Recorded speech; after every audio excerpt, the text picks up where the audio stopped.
Welcome to No Limits, a birdsuit story. In this game, you'll help a scientist, Dr. Xavier Treem, who's obsessed with human-powered flight.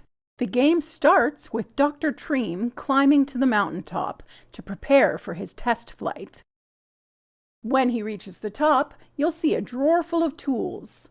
You'll use these tools to get the doctor to the trampoline at the bottom of the level.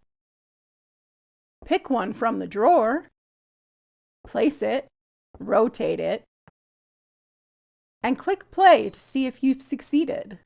If not, click reset, adjust your tools, and try again.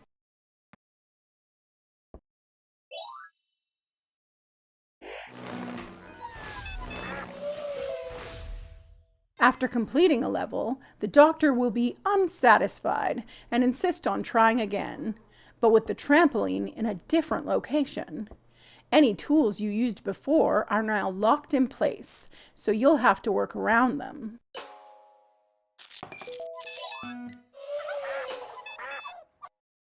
Be careful, things can get pretty messy on the side of the mountain.